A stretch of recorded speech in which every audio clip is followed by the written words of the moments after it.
Lévitique, chapitre 10. Les fils d'Aaron, Nadab et Abihu, prirent chacun un brasier, y mirent du feu et posèrent du parfum dessus.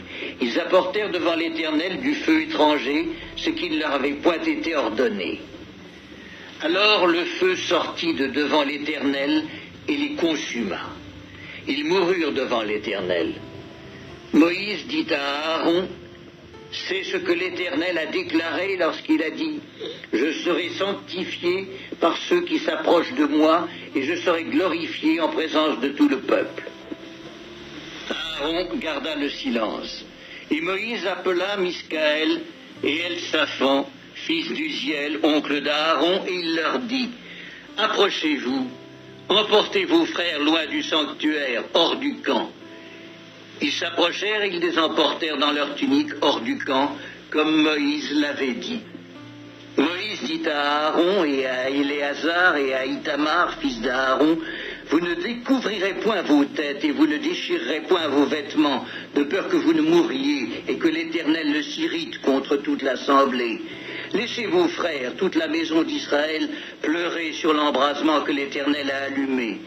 Vous ne sortirez point de l'entrée de la tente d'assignation, de peur que vous ne mouriez, car l'huile de l'onction de l'Éternel est sur vous.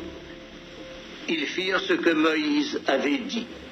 L'Éternel parla à Aaron et dit: tu ne boiras ni vin, ni boisson enivrante, toi et tes fils avec toi, lorsque vous entrerez dans la tente d'assignation, de peur que vous ne mouriez. Ce sera une loi perpétuelle parmi vos descendants, afin que vous puissiez distinguer ce qui est saint de ce qui est profane, ce qui est impur de ce qui est pur, et enseigner aux enfants d'Israël toutes les lois que l'Éternel leur a données par Moïse. Moïse dit à Aaron, à Éléazar et à Itamar, les deux fils qui restaient à Aaron: prenez ce qui reste de l'offrande parmi les sacrifices consumés par le feu devant l'Éternel, et mangez-le sans levain près de l'autel, car c'est une chose très sainte. Vous le mangerez dans un lieu saint. C'est ton droit et le droit de tes fils sur les offrandes consumées par le feu devant l'Éternel, car c'est là ce qui m'a été ordonné.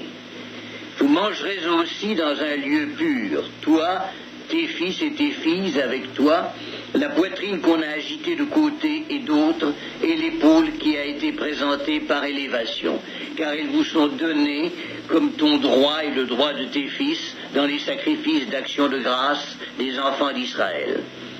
Ils apporteront, avec les graisses destinées à être consumées par le feu, l'épaule que l'on présente par élévation et la poitrine que l'on agite de côté et d'autre devant l'Éternel. Elles seront pour toi et pour tes fils avec toi, par une loi perpétuelle, comme l'Éternel l'a ordonné. Moïse chercha le bouc expiatoire, et voici, il avait été brûlé. Alors il s'irrita contre Éléazar et Itamar, les fils qui restaient à Aaron, et il dit: pourquoi n'avez-vous pas mangé la victime expiatoire dans le lieu saint? C'est une chose très sainte, et l'Éternel vous l'a donnée, afin que vous portiez l'iniquité de l'assemblée, afin que vous fassiez pour elle l'expiation devant l'Éternel. Voici, le sang de la victime n'a point été porté dans l'intérieur du sanctuaire. Vous deviez la manger dans le sanctuaire, comme cela m'avait été ordonné. Aaron dit à Moïse: voici, ils ont offert aujourd'hui leur sacrifice d'expiation et leur holocauste devant l'Éternel. Et après ce qui m'est arrivé, si j'eusse mangé aujourd'hui la victime expiatoire, cela aurait-il été bien aux yeux de l'Éternel? Moïse entendit et approuva ces paroles. Le Lévitique, chapitre 11. L'Éternel parla à Moïse et à Aaron et leur dit: parlez aux enfants d'Israël et dites: voici les animaux dont vous mangerez parmi toutes les bêtes qui sont sur la terre. Vous mangerez de tout animal qui a la corne fendue, le pied fourché et qui rumine.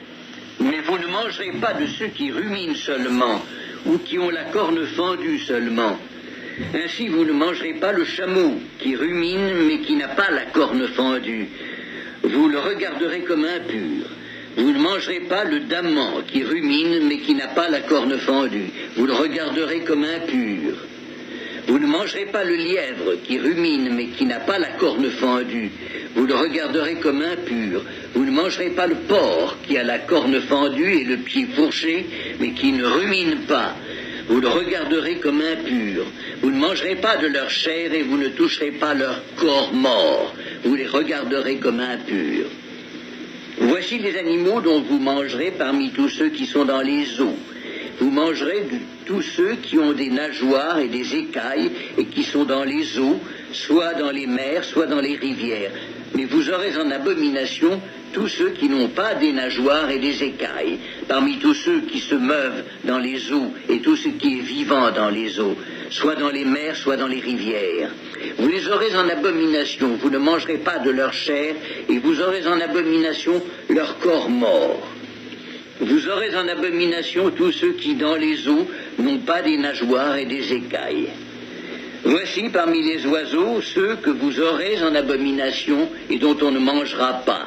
L'aigle, l'orfraie et l'aigle de mer, le milan, l'autour et ce qui est de son espèce, le corbeau et toutes ses espèces, l'autruche, le hibou, la mouette, l'épervier et ce qui est de son espèce, le chat-huant, le plongeon et la chouette, le cygne, le pélican et le cormoran, la cigogne, le héron et ce qui est de son espèce, la huppe et la chauve-souris.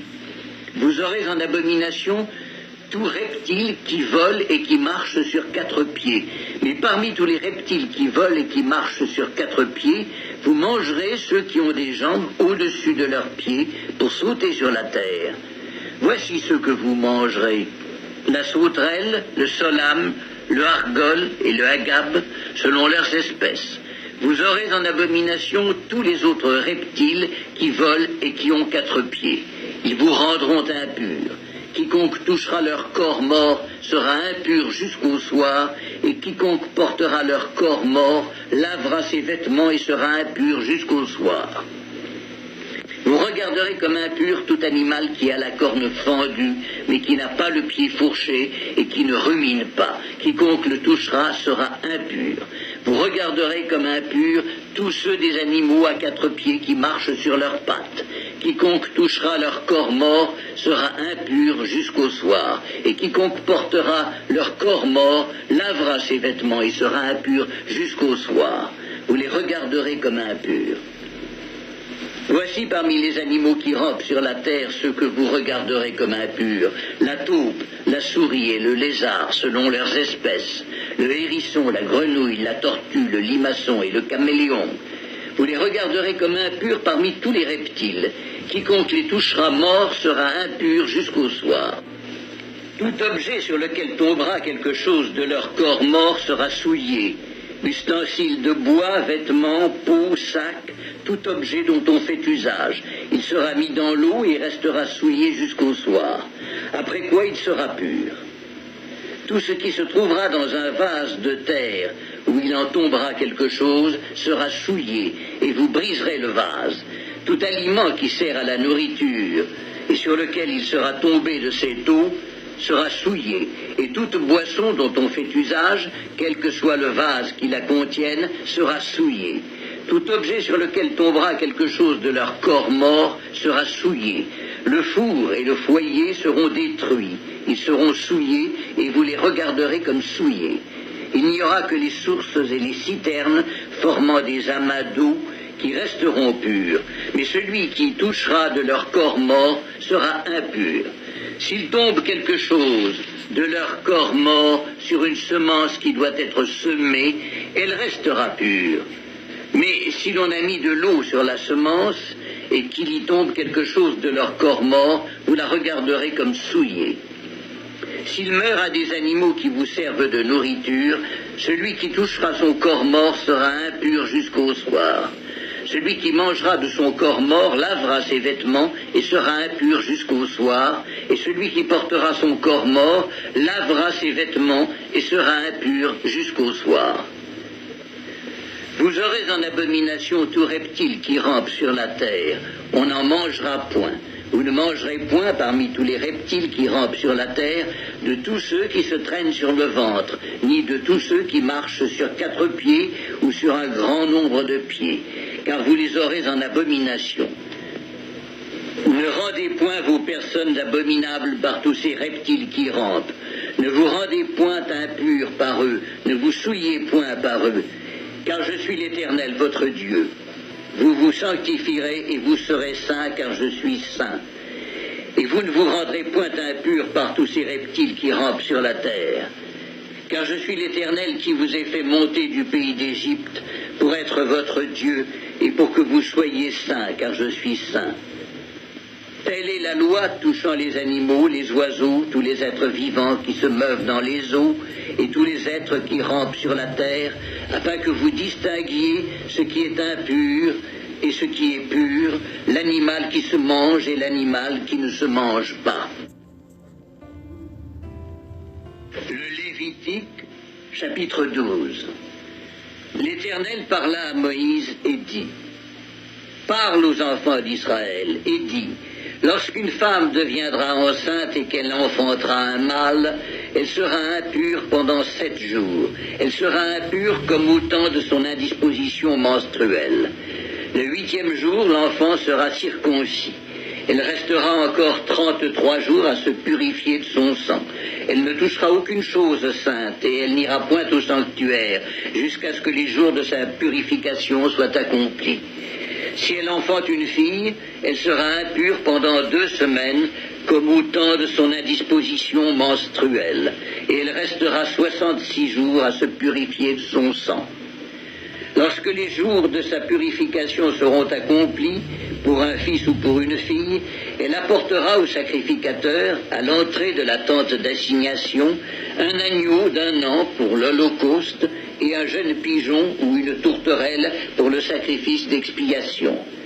Le sacrificateur les sacrifiera devant l'Éternel et fera pour elle l'expiation, et elle sera purifiée du flux de son sang. Telle est la loi pour la femme qui enfante un fils ou une fille. Si elle n'a pas de quoi se procurer un agneau, elle prendra 2 tourterelles ou 2 jeunes pigeons, l'un pour l'holocauste, l'autre pour le sacrifice d'expiation. Le sacrificateur fera pour elle l'expiation et elle sera pure.